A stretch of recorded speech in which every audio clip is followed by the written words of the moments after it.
Hello and welcome to Tech Simplified TV and a very warm welcome to the Semiconductor Podcast. We are back with another episode and today our guest is very young startup founder from Hyderabad, CH Akshar, a new breed young representative of a new breed young India, a young founder. So welcome Akshar, thank you for accepting our invitation and I know you are very busy because you are building a new company. So even within that you have kept some time for us. Thank you very much. Thank you. So for providing this opportunity for me to express myself, like how about myself. Okay, so we will start with your journey. I mean, you are very young. You have just graduated and launched your startup. Not many people take this path because people, most of the time, people try to gain some experience from a company or a corporation and then launch their startup. What inspired you or motivated you to launch without joining any corporation, just to launch your startup?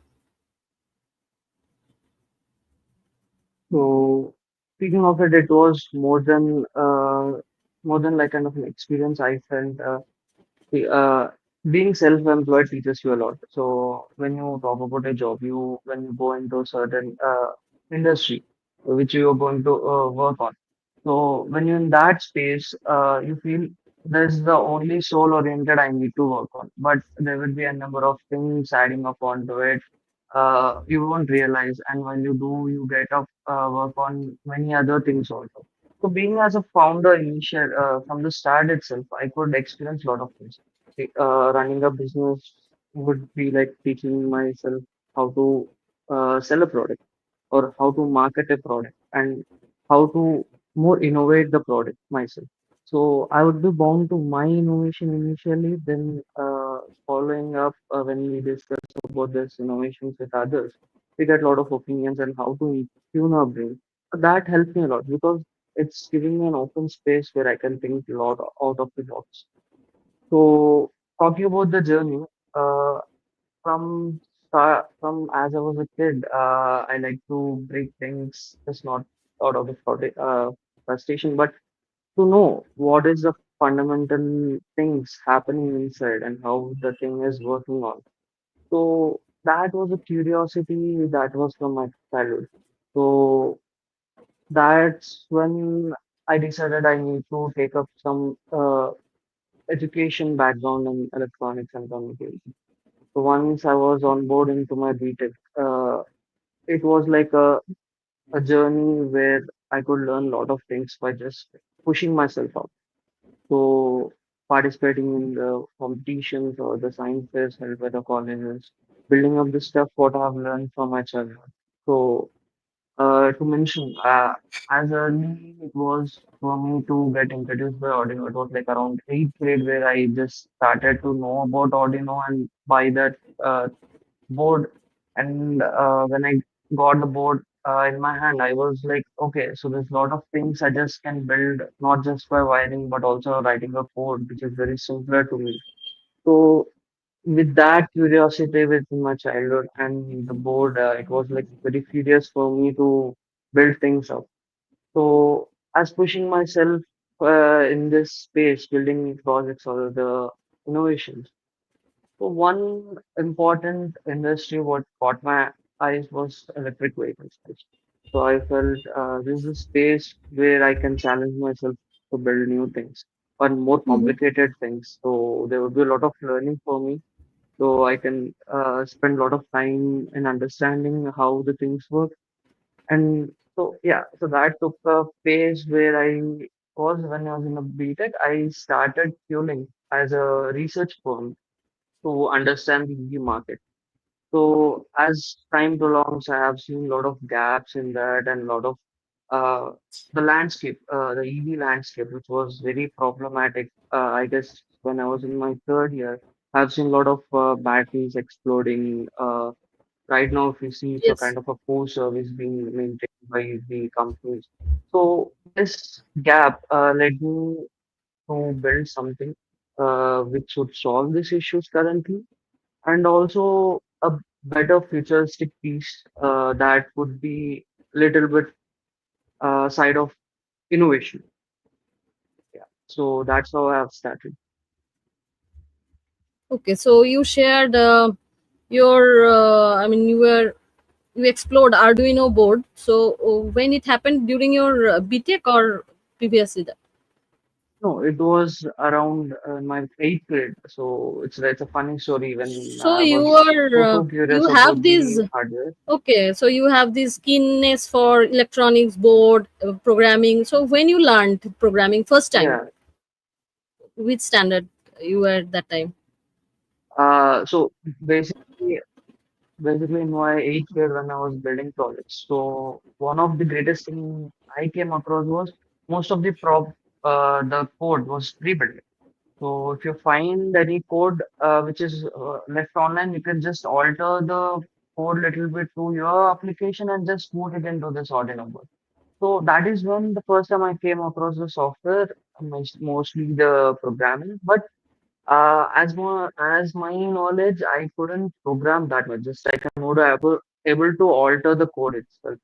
So once I entered the BTech, as I was learning C, then I understood there's no lot of difference between the conventional C and the embedded C writing on this Arduino board. So I would like it was giving me a push to develop more and more projects just by writing a simple C code. So during your engineering course, you completely, you were freehand. You explored all these things because you are in engineering course and your Yeah, inclination is always like that. So that was a very nice time, yeah, exciting just time because I connected. for you guys. 4 years. Yeah, So what kind of project you done? Did any internship during, because you were always very curious about this so making things. What kind of project you done? yeah, I There is a, made few. I guess. Uh, Yeah, there were one interesting project we have done, which is like, so I've seen a lot of home automation technology being developed at my time of BTech. So I thought there's Alexa and there's kind of a few IoT applications which you can run at your home. I thought, okay, a lot of gamers who sit at the chair and want to get an access to the IoT applications in their room, but they're not willing to spend a lot of money on this thing. So we came up with a cost-effective IoT system which just can be built under 1,000 and just you can install it by yourself.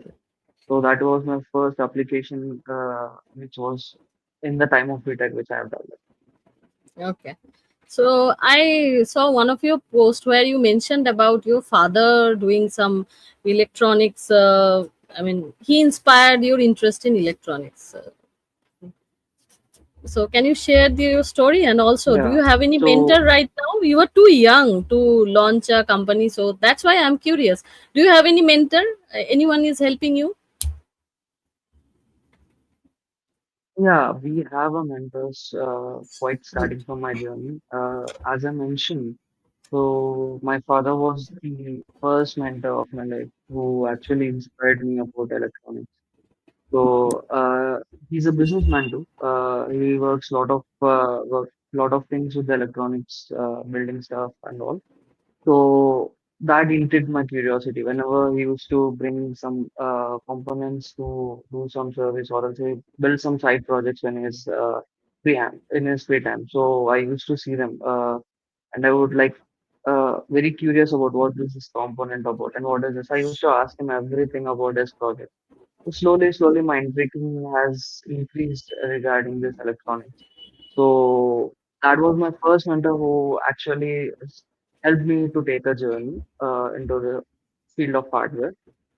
And as growing business, as talking about the business. So when I started this thing, I took a business mentor. So he was my college senior, as a super senior. So he was into the startup space. So he helped me a lot with understanding how to structure a business and how I grow the business. Okay. So throughout this journey, traveling with him, the major thing I came across is like most of the mentors around us. So they just give us solutions if they came across that problem, or else just guide you with some kind of a direction how to proceed.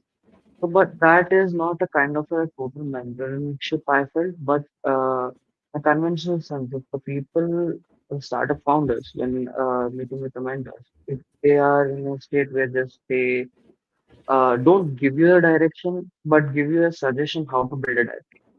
So that factor made very much impacted me.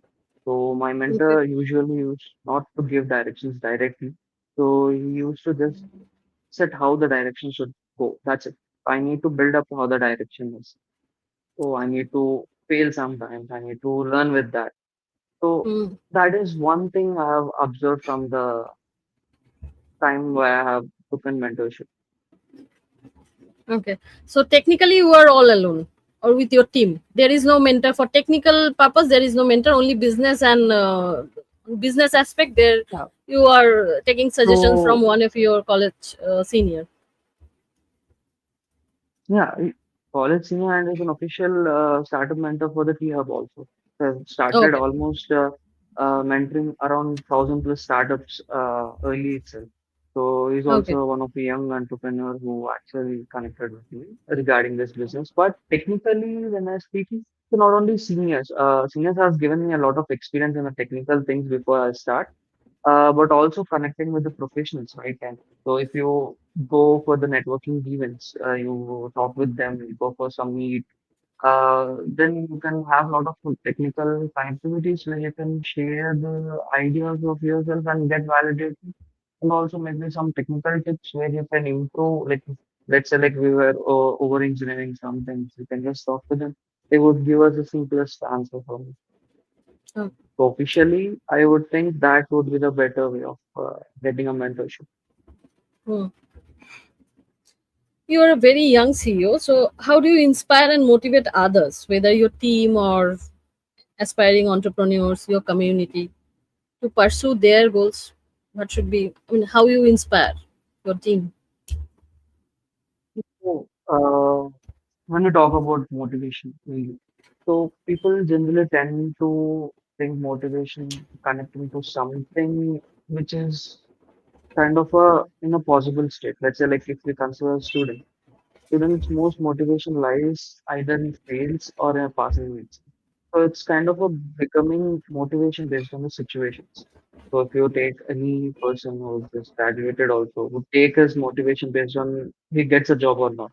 If motivation is connected to any kind of a situation, it's not an optimal way of getting motivated.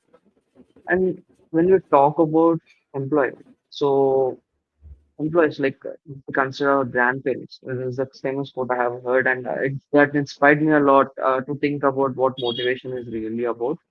So, if you think about our grandparents, their generation have done job for majorly for sustaining themselves.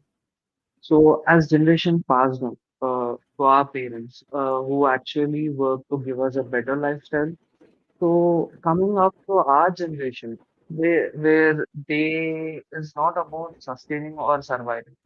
So they need something better to stay and get motivated to work. So I feel what's my take on motivating employment or else a community is just to be part of it.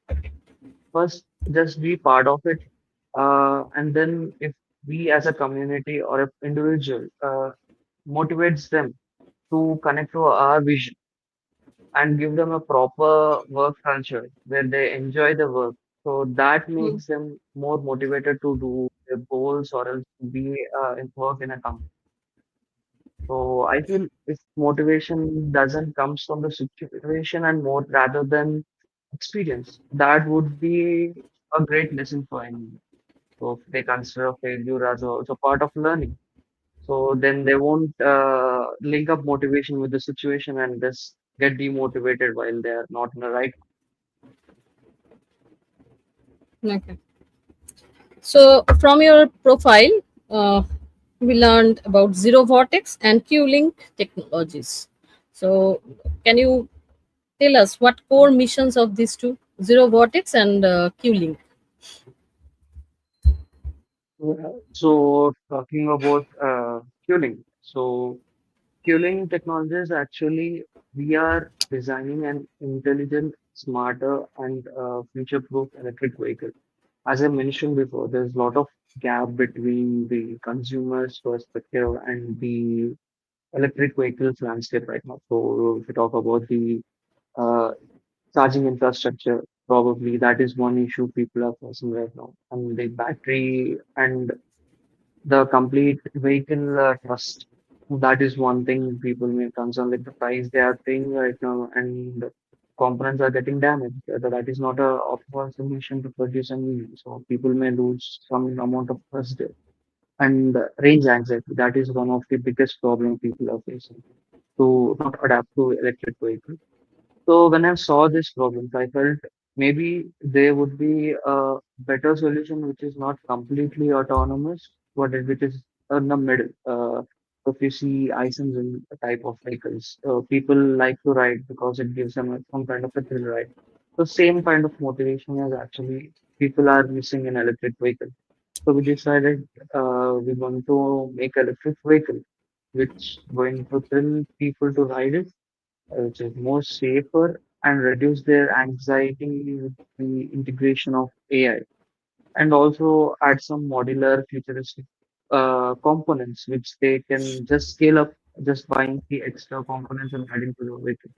So that may give them a chance of using it more than 10 to 15 years, whatever the evolution it is getting up to.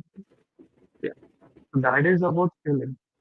Uh, Talking about Zero Vortex Yeah, is kind of a community.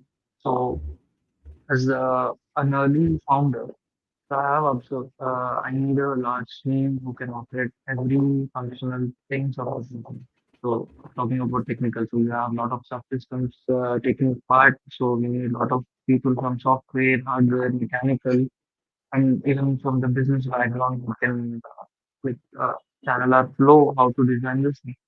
So the most observing issue what we faced was we need to have a lot of talented people. Finding them would be very much harder because they will be some kind of a commitment issue because of an early stage part. So they may expect some kind of a monetary thing, so it would be a little difficult to operate in that region. So that is one thing majorly what inspired me, that students need to understand how industry operates, how industry thinks, and how can I position myself in that industry. So we build a community where generally students have a lot of short attention span, and also their learning would be ongoing. So we decided to build a community where we can provide them the information right on their hands. They just don't need to waste initial research, a lot of time consumed just to do an initial research to start building their product. So we want to reduce that time and spend actually their time doing proper research. So we are actually lagging a lot of research. The students are not encouraged well to do research. So I found this was a very uh, issue where people are not experimenting, just memorizing the stuff.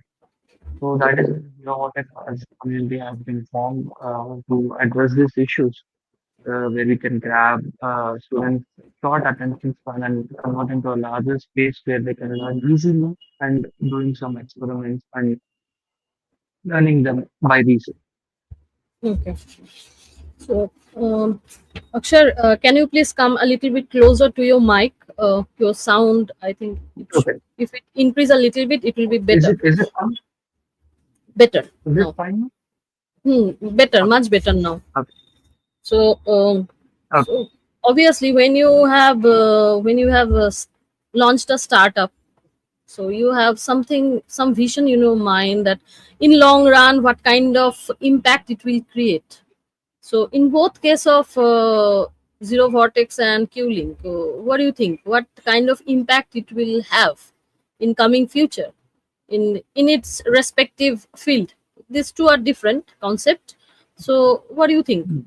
Yeah. So talking about the 5 to 10 years vision or else what the impact it's going to make is, firstly, the people right now, as I mentioned, they have a lot of short attention span, so they're Hmm. not able to grab them completely. And when we talk about the education system right now, they are like very conventional old way. When we talk about the hardware, they still teach about 8051 and 8086, but they won't start initially with Arduino. They reach out at the last what an Arduino or a Raspberry Pi or an ESP32 is. So there should be a conventional shift in the knowledge base what they are providing, and that should be more connected to the kind of a production level skills. People, just students who just learning them and coming out and finding a job really hard. So I felt if they being a part of a community, they may gain all this because they can interact with the professionals, they can interact with others who are building a project, they can reach out to them, work with them parallelly, and build a good profile for themselves and also visibility in the industry. So that is my vision to create a next generation students with the proper industrial knowledge when they are entering into a certain industry. And talking about the fueling in general, without, as I mentioned, the thrill of riding a vehicle is mostly missed in the EV space. So if I would build an electric vehicle, so I feel these are the things what I'm right now working with the kind of having an advanced network system. What we are building right now, kind of vehicle to vehicle communication, or it's vehicle to IoT or it's vehicle to infrastructure. This kind of an advanced vision to provide with my vehicle down the road. So yeah, that is my Okay. vision. Okay. So, as you said, that Zero Vortex community redefining the traditional learning. So, what actually Yeah. sets apart the content or the way you are presenting it? How it's different? So like talking about yeah. So talking about the traditional learning platforms, what we see about the traditional learning, they mostly are focused on like how can we teach them more simplified.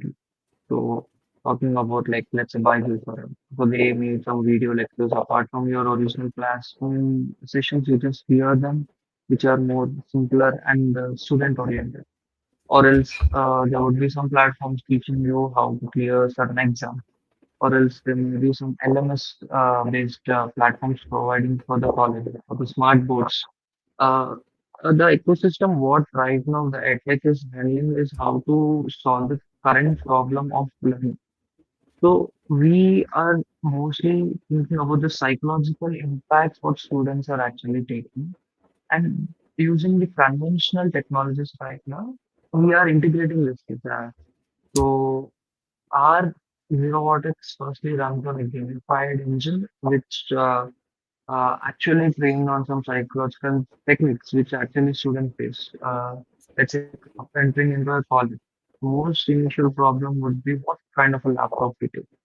So they tend to ask many people what the specs we need, what are the other elements what we need would be enough for doing coding and performing some task in there. So it's kind of a very much intriguing process where you try to explore, but you don't have that much time to do it. So what we do is within Zerovortex community, we try to make some Excuse indigenous me. tool which helps the student life and also help them not to keep lot of pressure on them doing the smaller stuff and creating some modular content which are short span attention based and also pushing them to take what's right knowledge base to consider. Let's say like when you're studying in engineering, you can have to take from technical magazines which actually help you to understand what industry is making and how the industry is going on. So we ourselves make some manuals to the students learning platforms like they spend hundreds of hours searching for the YouTube to get the right content for learning. So we medicate that and we mix up with the document. So you have the links which are best. You have the content to summarize the video So when they just go through this manual, they have everything at that tip, so they can learn it from anywhere. Okay. So, So that game, is,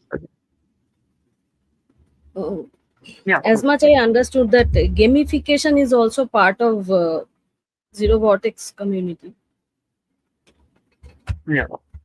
So, and So what talking about technology you use? gamification,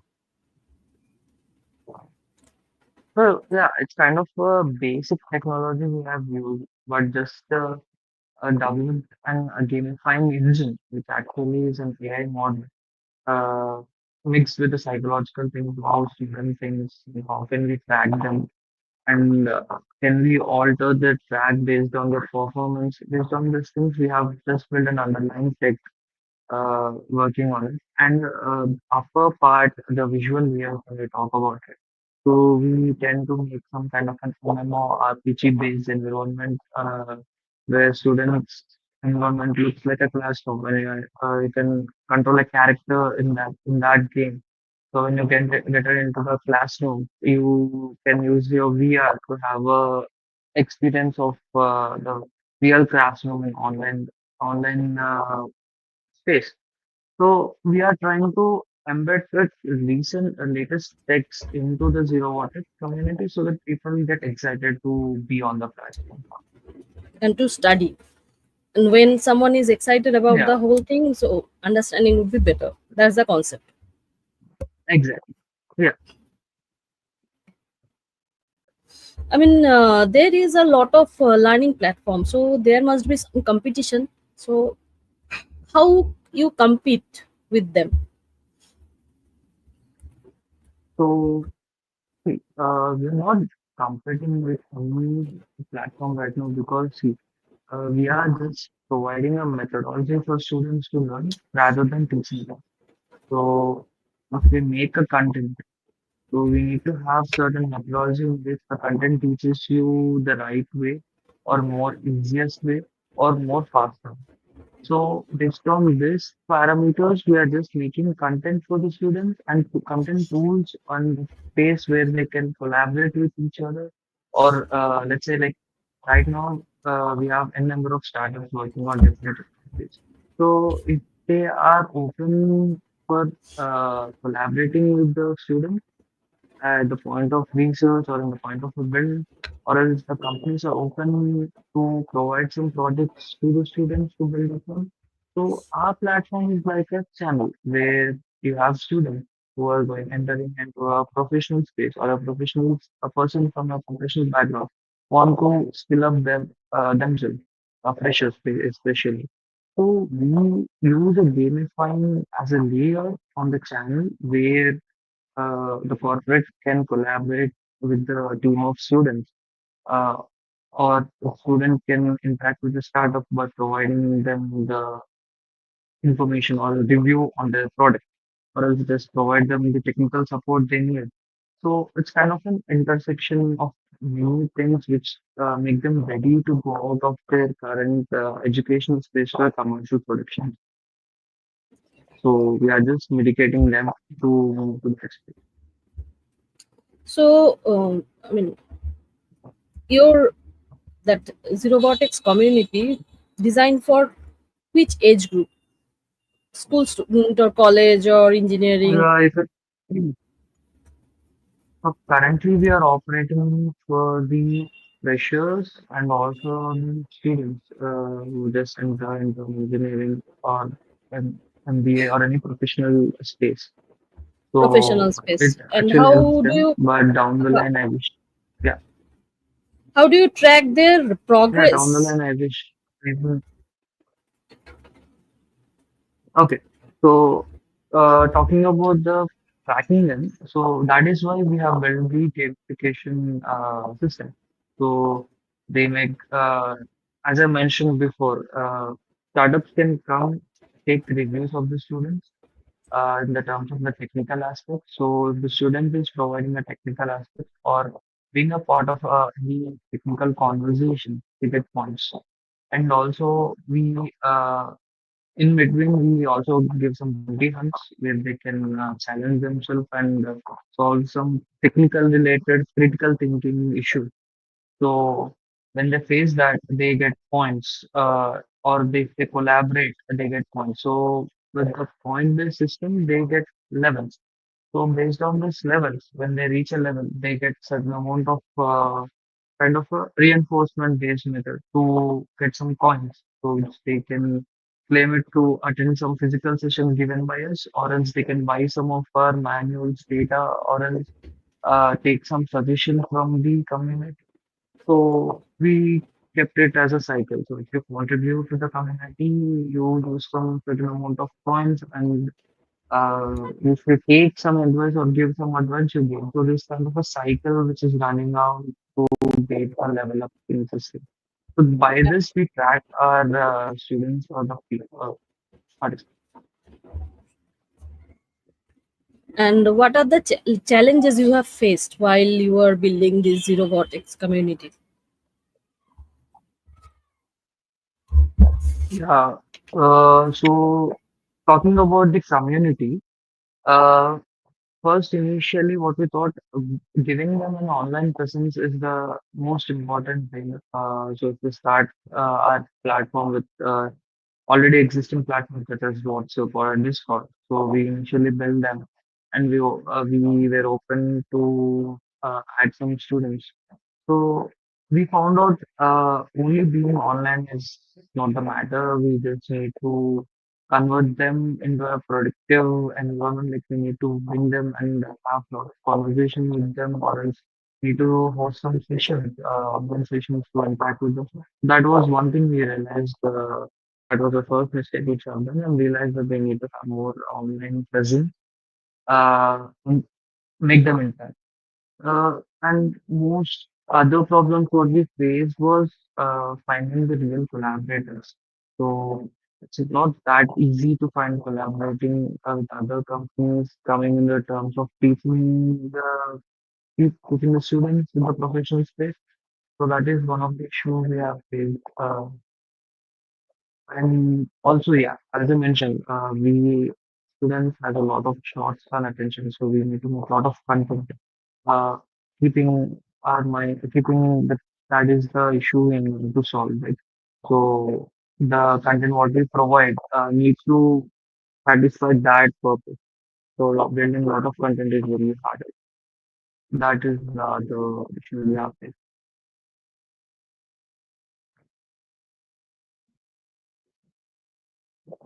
Sorry, Do you not able think, to. yeah, I muted my mic.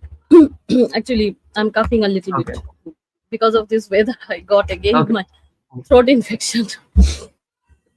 So, do you okay. think that the way you are changing the existing education platform with new techniques, incorporating new techniques in zero vortex community, do you think in near future, or okay, after few years, many more platforms will embrace similar kind of innovative approach? I mean, the approach in education will change in our country. I mean, do you think you can? I mean, is your final motivation that changing the scenario, making it more user friendly, more student friendly, and keeping pace with the modern Yeah, time? yeah. Okay. So talking about the current scenario, uh, I felt that that is the issue. Like students are very disconnected with the knowledge space what our current education system is given. So they just focus on how to properly make them understand the roots of the system. So when they are doing it, they are getting to know about more and more stuff. So there should be a curiosity level being increased in the students. So if that curiosity is increased, they tend to do a lot of asking. So if the system is not unable to you treat yourself to ask more questions, then the existing system is making you just smaller in knowledge. So if you consider uh, like if you talk about the critical thinking, so whatever the critical thinking every person is having right now is more enough to build anything in the world. but the knowledge what we are gaining from education system or just finding our critical thinking into a smaller confined space. So people are just thinking very one-dimensionally about the building stuff. So they need to come out of workspace. They need to start critically think about what they're building. There is So zero a what gap. it's major motive. There is a gap Yeah, when a student reads something, cannot visualize. There is a gap because exactly. the textbook content Yeah, many time it really doesn't help you to visualize, and as long as you cannot visualize a thing, the concept is not, I mean, after a few days, once the semester is yeah, over, you're definitely going to forget it. That thing will not last with you, because if you do not understand the basic yeah, principle of exactly. something, it's never going to last. That gap is always there, and hope this kind Yeah, so of actually I have platform will mentioned. help. Yeah, Yeah, tell me. yeah, your voice is breaking. My voice is breaking. So could you just repeat it again what you have said? I couldn't hear. Yeah, Yeah, I'm saying that if any this zero vortex community, it's a completely new concept. You are incorporating techniques to make the education more enjoyable. So hope yeah, this yeah, kind of that's true. thing will make bridge that gap. The kind of, I mean, reading and visualizing, the Yeah, gap between these two, hope that can bridge, because as long as a student can visualize oh, any simple thing, if yeah, you can that visualize it, it will last. It will, you always remember that thing, you will never forget. exactly. Just only live about Yeah, semester or whatever, you will always understand it, as long as you can visualize. Hope your exactly. this See, yeah. until until we use that knowledge what we are gaining, we would never need to memorize it again. So it's like right now, whatever we are learning, it's kind of a technique to memorize. That's it. We're not applying it 100% so that we can remember or else we can make something on top of it. So that is where Hmm. actually innovation comes in. If people are not innovating or else not thinking out of the box, they would never able to use what they are learning.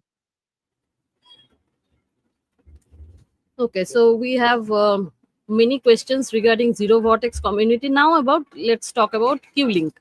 So since you said that Q Link, you are aiming that, I mean, the present EV technology, there are lots of gaps, and that actually keeping the thing far away from customer satisfaction. And always there is a concern Yeah. in mind when buyer are thinking about this EV, buying an EV. Few people are obviously buying. We can see on roads EVs are there, although Yeah. their majority of people has a concern that what if, always what if comes in the mind. Mm. So Yeah. what approach you have taken to revolutionize the whole thing? I mean, you are taking things one, solving problems one at a time, or your whole approach is I mean, with anything resemblance with your, the existing technology what we have right now? I mean, or you want to do something completely different? What's in Got your it. mind? So, yeah, I'll give you in a market landscape perspective is that see right now we have lot of EV brands which have came within a span of 1 year with making which their main motive is to provide an affordable EV. So by pursuing, like considering as a consumer, I feel the petrol prices and I'll take consideration, okay, if I take an EV with a lesser cost, I can roam in the local area, uh, costing me around very much less. But thinking in an longer span, that is actually true. But when you think about in a shorter span, it's actually costing a much lower compared to a petrol vehicles. So that is one thing what actually happening is this kind of an ideology in the people. are increasing the bubble of an EV. So as brands are getting increase, the newer concern in people getting started for which brand to take. So is it right for me to take a brand which costs a lesser and just fulfill my need, or a higher cost vehicle which is more brand trustful? And if I spend that much amount, I get some reassurance that the vehicle won't get damaged that easily. So the kind of an this intriguing factor has been increased in the early EV adopters. So once the as adoption started, the EV community or the people who are using EV, they just got the range anxiety and the battery issues and all. So what we are right now reassuring them is, firstly, we are making electric vehicle more thrilled so that the consumers would likely to buy this over an ICE. And second thing, we are more brand focused company rather than affordable and sales based. So we tend to create a culture around the company which actually make them intrigued to buy us. Or and also, as I said, it's a kind of a futuristic and modular design. So we scale up very easily. So to the technology such as like a predictive maintenance. So we can just give them a service beforehand, like we can analyze their issue, driving behavior, and give them a best after sales experience also. And also That's very with our important. AI agents integrated in the hardware. Yeah. So as the AI agents integrated in our vehicle, rather than having a whole AI, currently if we talk about MG, they have their own AI assistant, or else other vehicles which uses like Alexa as their voice assistants. So this is like connecting to the global environment and also some of the internal features which can just voice activated. But we, as a QLink, we are creating an agent which is actually learning on your riding style or else feature usage and the impact happening inside your vehicle because of your behavior or else any external factors. These things are actually evaluated by the AI, and when you are interacting with the AI assistant, yes, you are interacting with your vehicle itself. So this is our approach, what we are doing differently compared to other electric company vehicles. So due to this assistant, we are getting a lot of optimization happening, the performance to reduce the range anxiety or the battery issues, whatever we are facing right now. And due to our modularity, we can just come up with a new battery technology installing into it. So actually, we have a lot of technology coming in, sodium-based batteries, which you can just add up to your vehicle because since it's a model approach. So that is the thing we are doing newer compared to other electric brands. And we are right now in an R&D phase of introducing other features, network features such as vehicle-to-vehicle communication and vehicle to your personal IoT communications. So we are working on this tech right. Okay. So, Yeah. how big your team is right now? Uh, Currently, it's around the size of 10 people, Okay. five being the core team and five interns. Yeah. Quite a good start. So you are, as you said, you are in R&D phase now. So what are the, I mean, battery systems, motor efficiency, or something else? Which one you find it's the toughest challenge for EV right now? Uh, Probably not one thing. There are many things actually. Uh, let's say like if we talk about the battery management system, that is a space we have a personal agent which is monitoring the battery, and we have an Wi-Fi based motor controller, which is also has an AI, separate AI agent, which just understand your motor's behavior. So we do a lot of research on what battery technology to put in for the safety of the consumer, and also a tech which to manage this. huge loads. What we are getting it like see compared to a motor. You see a motor that's get very hot and the power load it increases and it may impact the battery. So there's kind of a chain reaction happening in the entire vehicle.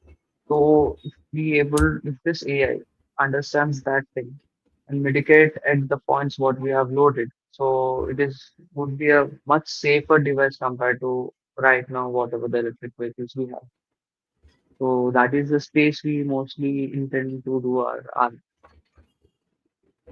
Okay, so you approach the safety features first because yeah, yeah, I mean that approach is the EVs first, are and quite second thing is the future growth.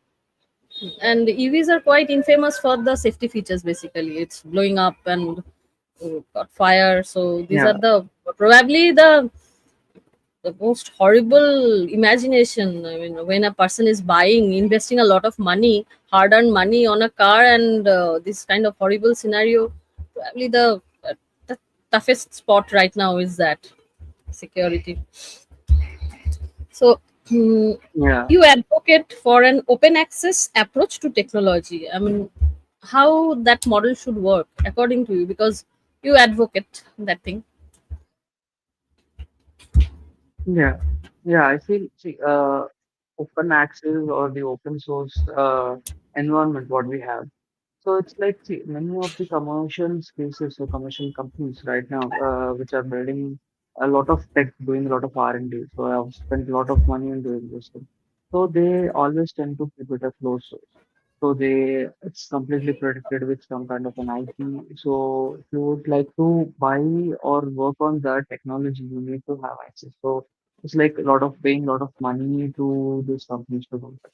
So when you're on an early stage, let's say you're a young professional and young person who is just entering into a professional space, it would be difficult just to spend a lot of money on learning. Just you need to bring that product and spend that much amount of money and learn that thing. So there's alternative option such as open source where people just build a base system and bring up with the documentation how this base system works.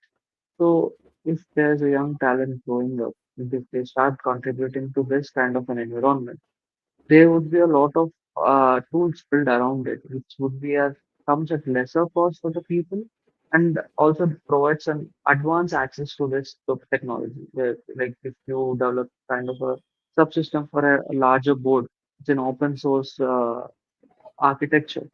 So you just contribute 1% of it. Your tech has been implemented and you have learned a lot of things right from its start to point it is still where it is.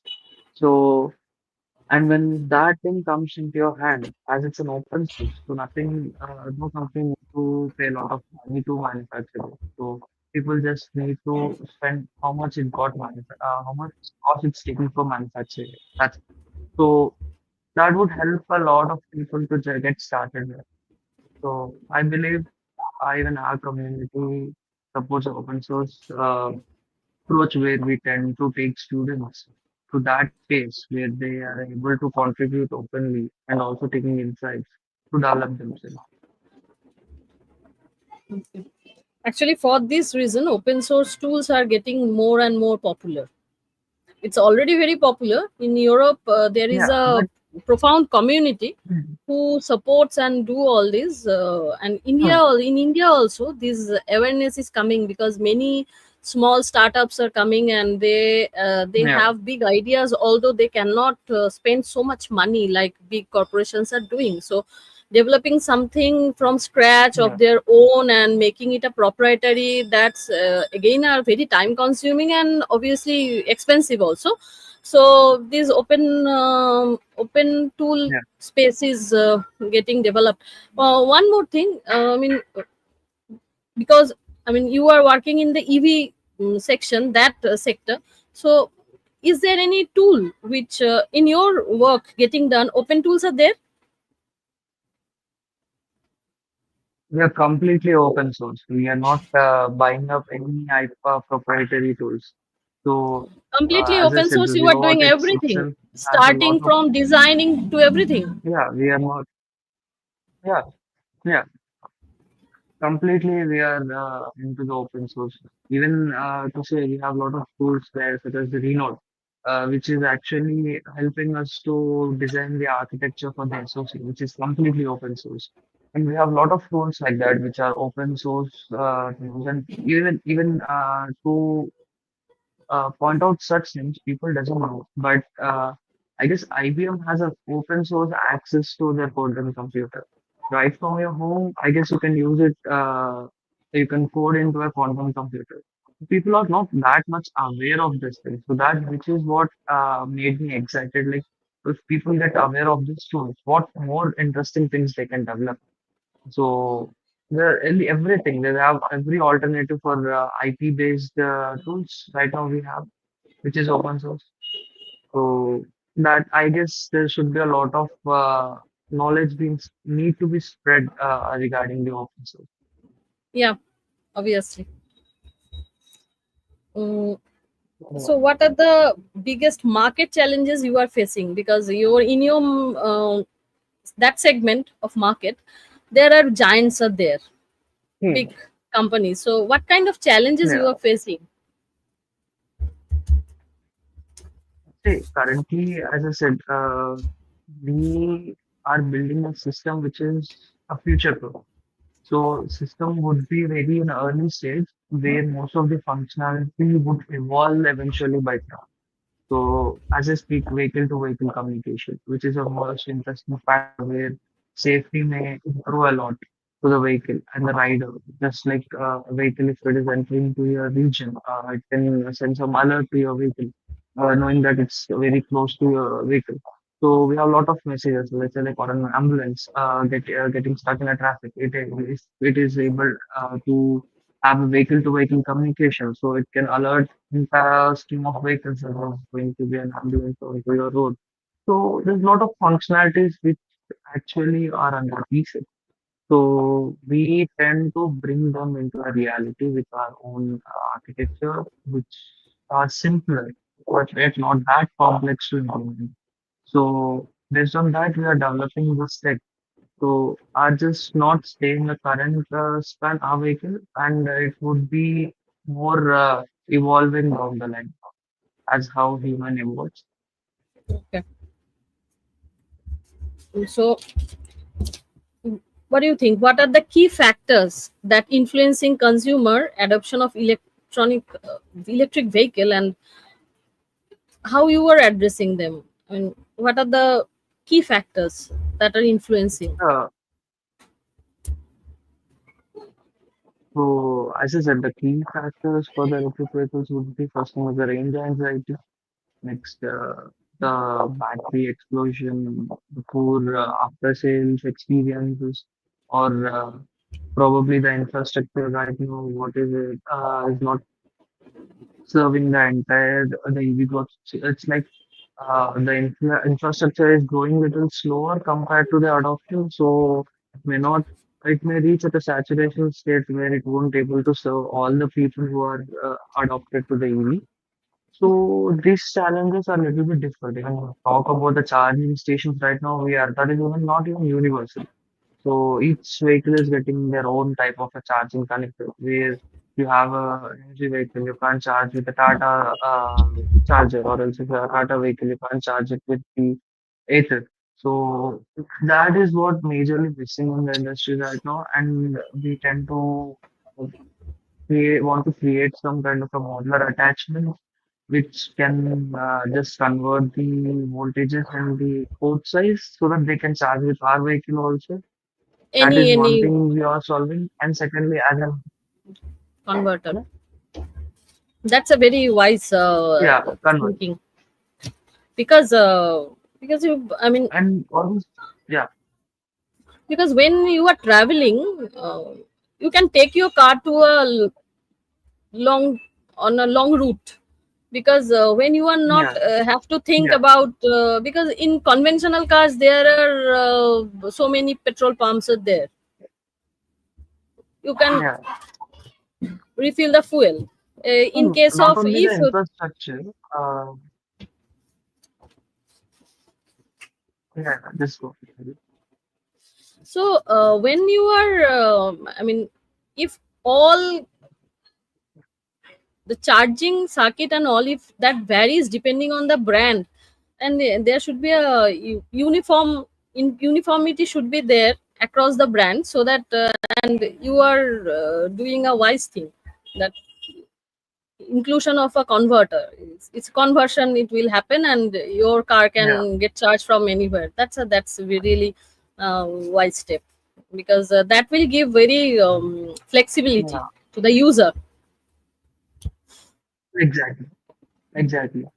So even that is one thing, and even as converters as a one of the problem we have solved. The other problem is to manage. So sometimes the human decisions cannot be ultimately correct matching with the technological restrictions. So you feel okay, vehicle may go 100 kilometers just with the battery itself, but eventually when you start taking it, it depreciates and reduces it over time. But you thought it would go. So I feel with our AI systems integrated in this thing, would able to mitigate that. Misconceptions having in the mind and give you a correct estimation and also give you suggestions how to utilize your battery more efficiently. Let's say Mhm. if we are right now building, starting with an electric cycle. So let's say that most of the cycle can be run on multiple modes. You can use it in complete battery mode. You can use it in semi battery where paddling you just paddle and the push is given by the battery a little bit so that it won't be complete. Burden on you while riding. And the final That option that would thing be I with have seen. zero That battery. thing I have that thing I have seen recently. Yeah. I saw one two wheeler, EV two wheeler. There was a tab like Hmm. display in front, between two handle. Yeah. So I asked the person Hmm. that may I know what are the Hmm. features and all. That man was quite curious. I said no, no, no. I have a Hmm. subjective in query, because my curiosity is completely based on Got it. subject. I'm from electronics background, that's why. Yeah. So that he started to explain the Got modes it. are mentioned. If you this mode, Hmm. then for you can write for next these minutes or that hours, the kind of the charge. Hmm. Yeah. So if you Yeah. higher the speed, it So that will diminish quickly. That kind of that's a reduce the showing time. I've Yeah. seen. Yeah. Yeah. So that entire stats is actually maintained by AI in our system. So it's like it gives you a suggestion. So okay, if you have a cycle, you can paddle for this time in this mode. And after Hmm. some time, you can start using complete electric based on the terrain. It actually clusters how you can utilize your vehicle in different modes. So if you add to that suggestions, it will actually benefit the user in terms of health, in terms of probably in usage of the battery, and also the impact on the battery also. So considering these three dimensions, we have designed this AI. Okay. And there are so Yeah. many government policies are there for design link incentive and all. So for this ev, this growing ev Yeah. sector, is there any policy, and if already there, is it helping you or other ev companies? So, talking about the government insights, we have to talk about the government insights. So, there are some policies just to reduce your tax slab and also some kind of some amount of cost on the battery. Initially, the claiming infrastructure, what I believe was that not good. So, when I personally bought a low cost vehicle from a reputed brand, so most of the showrooms, what they do is they provide you a price, then they give us you a quote with a lesser price because they can claim all the benefits given by the government. So they sell the product for you that the reduced cost itself, but they claim the incentives in behalf of you. It's talking about the sales part or the incentives how they're working on. So it's like a little bit confusing company to company. So some companies say you just claim it behalf of you and you get just can get it back. Some says they give you for the reduced cost and will claim behalf of you. And there are a lot of ways people are using this incentives what government is giving. So this is concerned about the sales part. And when you talk about the innovation part, so I believe there's a lot of constraints have been constructed regarding the incentives. So let's say uh, you get kind of a grant when you are building a two-wheeler vehicle which is less than this much amount of kilowatt, and that vehicle need to be a commercial use or a kind of a business use, or else you go with a three-wheeler vehicle with this much amount of watts for this much amount of for this application. So it's like constructed based on all the factors we can imagine. So we need to alter ourselves to which phase actually we are matching it. So either we are building a three-wheeler, two-wheeler. Okay. If we are building a two-wheeler, how much amount of watt you are going to keep as your motor, we need to consider that factor. Then, okay, then we need to see the application point. Is it a commercial used electric vehicle? So after seeing all these factors, we need to then apply for the grants to be to get funding. So right now, I've seen that should be little bit. It's kind of a tedious for the early stage founders to see. And mostly, the most important point I want to add in this conversation is so there's a lot of compliances. So as speaking, compliances are like the key for building anything. So it need to follow the regulations set by the government. So as an early stage founder, I found it very late. So see, if we understand compliances well, we can actually easily build a product. So most of the R&D has been done by the government to provide you a compliances. Just take that compliances as a threshold and start working on how well you're going to build. So so that is one thing I want to keep in this. Okay, so as a early stage startup owner, what would be your request to government? If you think that some policy or some support that will foster more this kind of startup from young minds, so do you, if you have anything in mind, you can express, because in social media you don't know how it propagate, and Yeah, who can listen to your words and resonate with you, and yeah, probably that leads to some development. And I must say that if you look, yeah, I have in TSP, in this platform, I have talked to we have actually talked to many founder, and they said that at least I know 2% those who are working for work for DLI scheme, designing incentive, and yeah, that works really fast. I yeah, mean, it's not like previous yeah, years, like, I mean, previously we used to know that any government thing that includes a lot of time, and it's not like that. Within 1 month, if yeah. your project is good, they will verify it, and within 1 month you will get everything. That's it. So if you Okay. get a Yes, I chance, have heard about obviously, DL actually. yeah. So if you, I don't know what is there for EV, if there anything is there and you are eligible, just keep a track of it. New schemes are getting launched recently. I Yeah, think yesterday only that there is a project launched by our minister, Mr. Ashwini Vaishnav, that for component making, making components, yeah, because most yeah. of the basic I have components seen that. we just buy it from other countries. So that if that is Yeah, our homegrown thing, then that will be very easier for many startups. I mean, you don't have to pay that extra for that yeah, export import related, that charge is not there, that tariff is not going to be added there, obviously. And if anything yeah. Adding established in our to country, it will be better. So keep track and yeah, apply for it, because now the systems are much more yeah, easier. yeah. So you That's true. want to But request anything to mostly what? government? Yeah, I have a small request. So what I have observed from the incentives or the scheme what the government is providing. So if we talk about the Shakti project, which is actually done by the IIT Madras in the presence of DLI scheme, they have come up with a kind of a sort of microcontrollers in the process which are RISC-V and open source built around.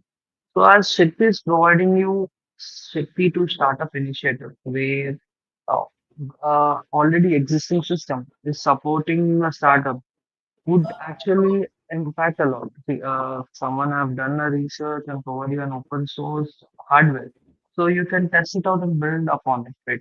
So whatever the schemes right now with regarding to the semiconductor, so we are like pushing you to start from the scratch. So as a founder, so I feel if I am a product oriented founder, especially, so I see on the larger view. So if the existing tech serves as a layer, the we as a founders try to find an application which is on top of it. So when we find that as as a process, we try to connect things, connect the different components from the different hardware, and we make up on it. So as you mentioned, like the various teams have come to support the components or the build of any this thing.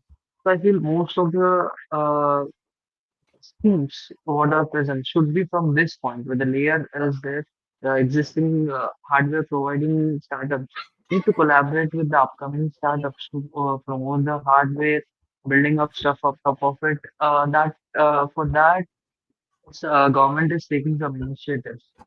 So I feel that would help a lot. A lot of people was building in hardware space.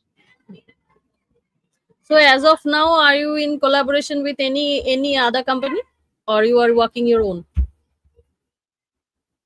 Currently, right now, we are not in any collaboration, but we have listed out few it's in the discussion phase. Once it's Good. finalized, we can Hmm. introduce few more. No, no, no, no. Let it finalize. Then only spill the beans. Yeah, I mean, yeah, do the try to collaborate with. You must understand your field better than me, obviously. So yeah, do collaboration and all the things, and when it's done, then only it's a norm. We all believe, right? yeah, So first you do, and yeah, then you that's true. speak about it. Yeah, that's good. Yeah. So, are you facing any kind of challenge in scaling up your startup? I mean, or for now you are planning to go Uh, seamlessly like that and then only scale up after some time? What is your plan? no, so we have faced actually a lot of issues in the journey. So if you talk about initial phases, finding a right co-founder is a difficult task because they want to travel with you in the entire phases of your journey. So that was a difficult task I have faced. So later on, I have understood the methodologies, how I could able to find who can match to my vision and not just only see kind of a profitable situation of a company. So that's how I have resolved that issue. Uh, Coming to other issues, scaling up mostly you need a lot of team. Not it's kind of a not individual game. So you need a team to manage a lot of things. So that were the two issues: finding the right talent and managing your talent because process would be a lengthier step. So we need to break it out into a smaller chunks and manage it with the people you have. So managing is also a critical task we need to do. That Hmm. was another challenge we faced. And for that, I feel when you're starting a startup, so you need to more interact with the project managers, which actually have an experience on how to manage tasks. So if you have a lot of connects with them, it would help them a lot to understand how they can streamline their process. So that is the one good step we have taken to inherit in our company. So having a project manager to monitor our tasks.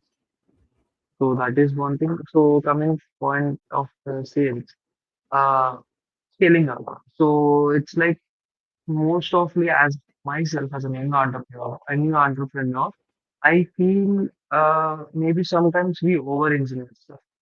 So what we feel is like when you talk to many people regarding our ideas, a lot of opinions get added.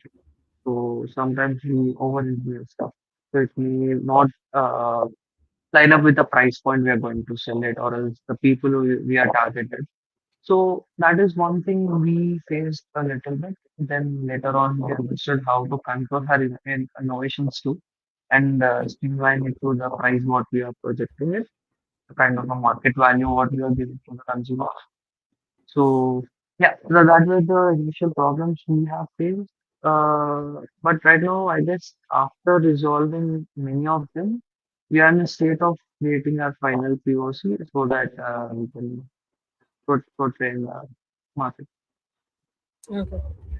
So I followed your post and found that recently you are attending many sessions on RISC-V, IoT. So these things now it's Yeah, more and more such sessions are taking place in different parts yeah, of the country.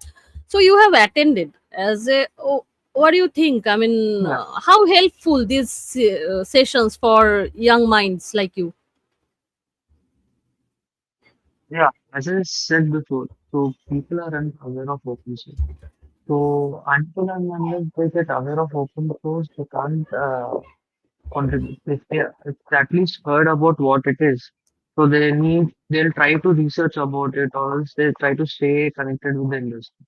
Attending sessions like this would give me an upper hand where I could know how technology is right now and what industry is operating. So, as mentioned, risk. So that's a kind of a very big thing, game changer for the India right now. As it's an open source, and most of the development is it's done with the RISC-V, with the DI schemes, some kind of a tape out incentives, or else we have the other Vega project which is developing certain microboards based on RISC-V. So this ecosystem of the RISC-V would be known only if you get attended to this type of a session. And talking about IoT, IoT is like in a very extreme evolution stage. So when we talk about the Industrial 5 4.0, it was all about the IoT where everything is automated. So IoT has evolved from just three letters to five letters called as AI IoT. So just an industrial, commercial home IoT has been converted into a scale where AI and industry and IoT are getting are combined together to provide you an extreme seamless automations. So this evolution only can you understand when you see how industry is moving and what are the research happening by the industry. So that I feel only getting into this kind of networking events, especially I believe the event mostly were by electronics for you. So it's the largest community in the electronic space. So their events are like very good enough to have a network. Okay. So what is the current scenario or ambience in Hyderabad now? Bangalore is a completely um, VLSI oriented city, mostly VLSI. So either there, Hyderabad Hmm. also, there are so many VLSI companies, EDA Hyderabad, companies are there. But in terms of this yes, we have lot. new wave, what is the ambience? What is the energy there? Because you are in the city and um, running your launched your startup. Yeah. So speaking of Hyderabad, most of the startups right now in this industry is around IoT. Especially the IoT industry is very much growing right now. So most of them related to automations, industrial automation or the home automation. That's booming a lot. And as you said, BLSI is the one of the thing which actually is taking space. So, so I believe there's a wave right now where maybe some companies would come based on the architecture designing also from the Hyderabad, and also many hardware initiative companies have been launched, which is Okay. actually promoting hardware to the children. So even that kind of an ecosystem is also getting built. Okay. Recently, have you noticed there are news that after China, US also incorporating these high deep tech subjects little Fabrication. bit into the in their school curriculum. Have you noticed the Yeah, I've news? heard, but it's like, yeah, I've seen that. Yeah, How far I can I we see. go? Look, the I mean, US. not every subject they can grasp at that young age. Not every subject, but yeah, obviously Yeah, we can introduce some.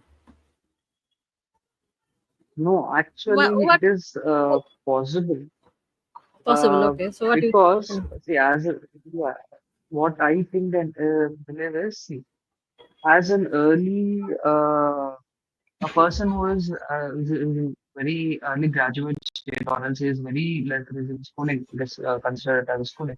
So their knowledge base is very limited. So they are not completely covered with the critical thinking.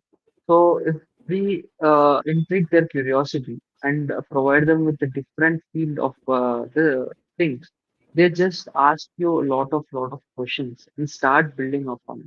So if you have an issue, we can just directly solve it by any critical thinking. So as I said, the knowledge is the one which is covering our critical thinking. So now if you consider an eighth grader or a ninth grader right now, with the curriculum, they have already understood what is on Arduino and building a basic robotics stuff. So considering fabrication, it's kind of an art. So you have a lot of kind of squares, circles, rectangles. You need to join them. You have a chemical process. You just draw things up. It gets masked up on it. So it's a kind of a fun activity for the students, which are it's a kind of a school graders right now. So they don't think it as a kind of a knowledge base. They consider it's kind of a activity to do so. Mm, So I believe maybe that culture would be very suited for the kids in India also. So, but mm, right now they need to pace up a little bit on the right now whatever the knowledge base or is the culture the curriculum what we are teaching to our students.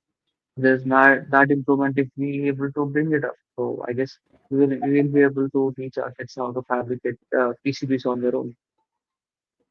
yeah, I think a little bit. Actually, Samsung is doing that, and Kunal Ghosh, VLSI System Design, VSD. Yeah, I heard. Kunal Yeah, I is heard. working on that. He has visited many schools, and students were very curious, and their response was even more energetic. So that, yes. I Yeah, mean, yeah. Actually, since we have started later, so we have to take more steps towards building a proper yeah, ecosystem. So if not in this budget year, might be in next, or at least next to next budget year, we can incorporate yeah, some into the in academic sessions. We can include some more chapters. Uh, Not in very yeah. detail, at least some. They let's learn Yes, them, yes, because you started on Arduino from 8th standard, so a 7th, 8th, 9th, yeah, 10th optional subject or a part of it, if not I mean, encouraging them for project works and all that could be get done. Yeah, that if that thing is yeah, incorporated into our school level, then after 5 to 7 years, the students who will yeah. join the engineering, they already have a knowledge. Then they will enter. Have you Profound watched knowledge the on this. Yeah. proper knowledge? Actually, have you watched the episode with Balaji Sheshadri sir? He also mentioned that he is very popular No, I'm amongst not. in embedded I've- system. Actually, he guides a lot of students. He run courses in very Okay. nominal price. So he also mentioned that this thing should be introduced in ninth and 10th standard, so that when they're thinking and that get elaborated into their mind, and when they will come to engineering Yeah, college, they already know it's not first time. Now they can with the proper setup right. and lab setup, they can work really good. Okay. Actually, this thing are not Yeah. very planned question, because these things are just now in news, so I thought let's talk about it.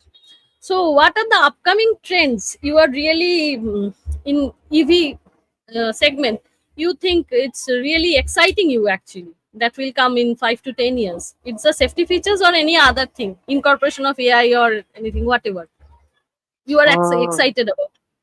yeah. Surely it would.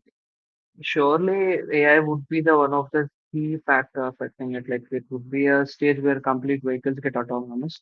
But we have a downfall, a downgrade that if everything get autonomous, people lose the interest of riding the vehicle. It would be a kind of a just for the commune part. If you consider right now the scenario of ice engines, people like to ride more than just to commune. So that excitement would be a loss if completely it get autonomous. So that's why we didn't focus also on going complete autonomous with the way. We have made it a partial way. So that one interesting, I guess, maybe autonomous integrated with the newer form factors such as flying cars, which is currently happening also. I guess, uh, and coming up to other technologies, I guess batteries would be more safer and have a longer life, which going to be not a big factor. But in subject of batteries, maybe there would be some technology charging up these batteries more faster, wirelessly, or probably just interacting with the infrastructure. It may pull up the charge for some time, and then it can go on its own. So, or else you have some pathways integrated with the wireless chargers on the road itself. When you stop, you get charged. So this one of the kind of technology maybe the EV industry would be traveling upon, and probably in some cases it may act as a bidirectional charging. So your car can become an inverter for your home if you lose some amount of current. So you don't need to buy a solar panel. Maybe the vehicle is integrated with the solar panel, and when it's left out, it charges and also provides current to your home also. Probably this kind of a technology may be built upon it. And probably more if we talk about the form factors, that may be a little bit near, as we see in the movies also. The recent movie Kanti, where they have shown how the futuristic vehicles may look. So maybe there would be a newer form factor of vehicles coming up to the road, so which excite us to ride more. So that kind of one innovation also may take place. So that's it. Okay. Actually, I that last point I cannot relate much because I don't watch movies. I don't get enough time to watch movie, Okay. and nowadays movies actually no. I'm more like action movie. I'm much more fond Yeah, of got action it. Yeah. movies like Fast and Furious, A kind of Die Hard. James Bond. Yeah. James Bond, not that, but Die Hard, Yeah. uh, the Lethal Weapon Okay. series, Fast and Furious, this kind of movie, and Got it. Transformer, Marvel comics, this kind Yeah. of thing. I just love to watch. Got I it. mean, Got it. so Yeah, even taking uh, example of Marvel also, they have a lot of futuristic vehicles shown in their movies. Possibly that vehicles would be on the road. yeah, surveillance on the city, continuously Yeah, traveling and keeping exactly. eye on the city. That kind of Exactly. thing. Look, that time Yeah. we used to think, wow, what a thing.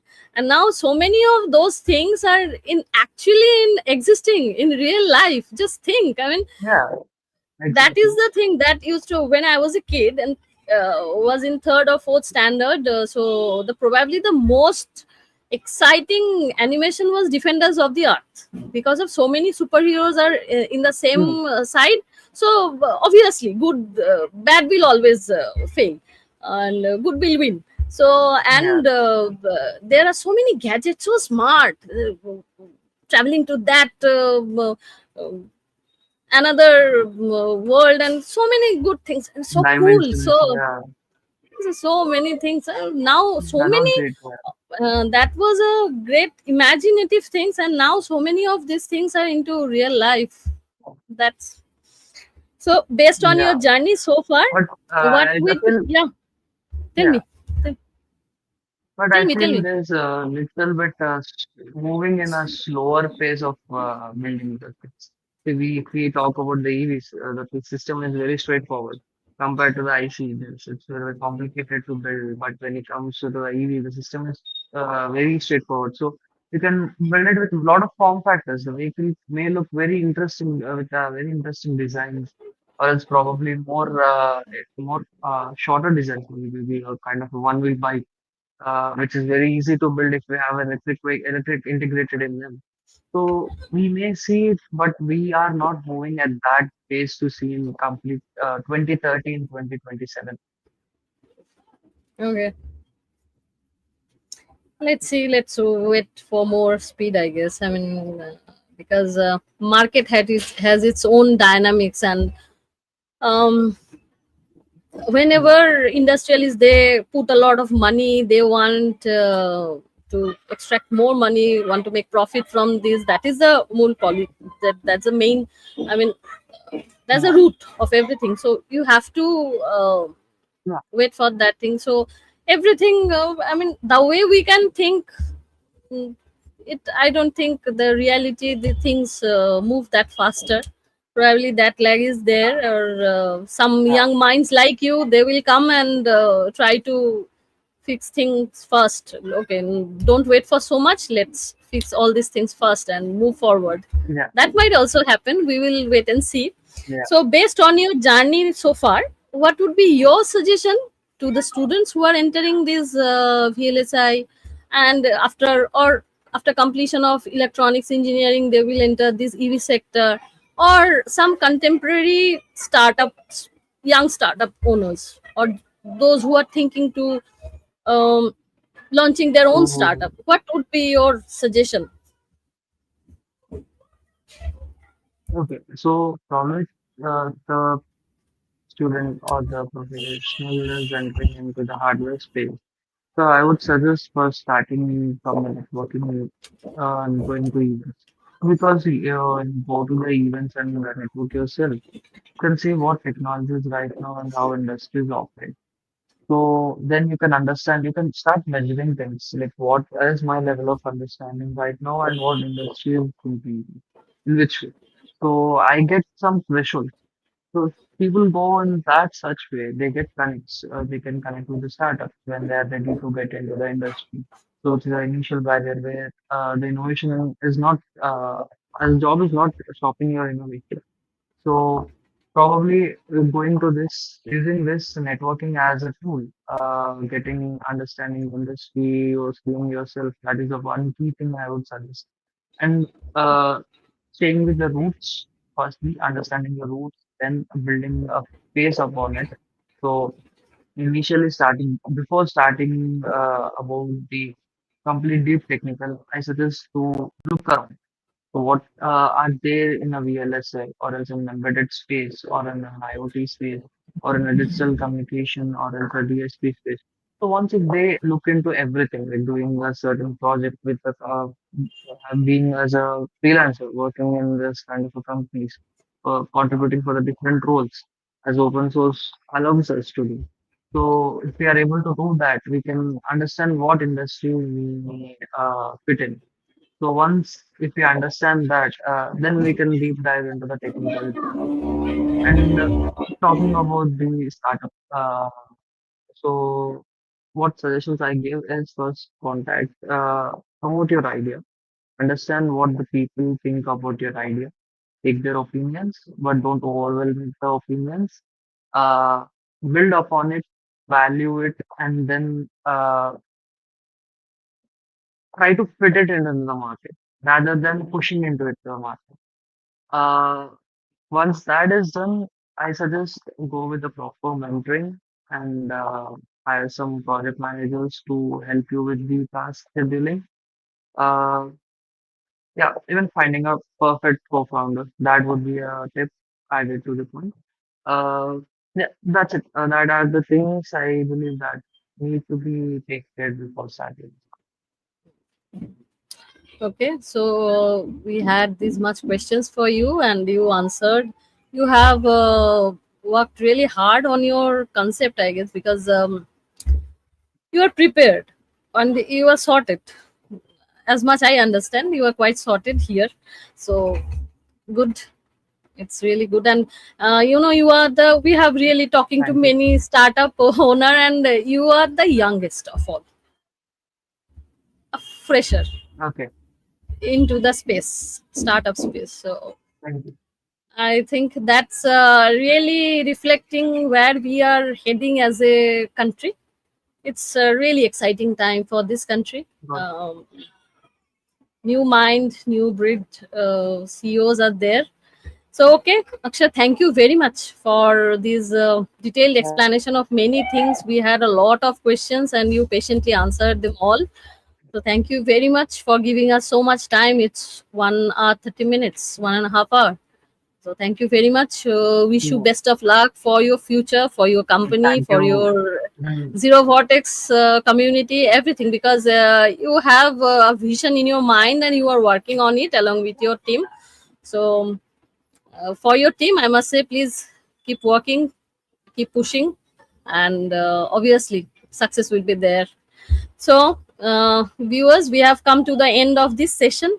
This is our youngest guest, CH Akshar, and he has just launched his startup and working really hard with his small team. And we know with hard work he will expand his team and will get achieve big success. So we will end our session here. Thank you for watching up to this point. Don't forget to subscribe to our channel and don't forget to follow the TSP. This is our space, our and here we celebrate technology and person who are working with it. We talk with them. So thank you very much and bye for today.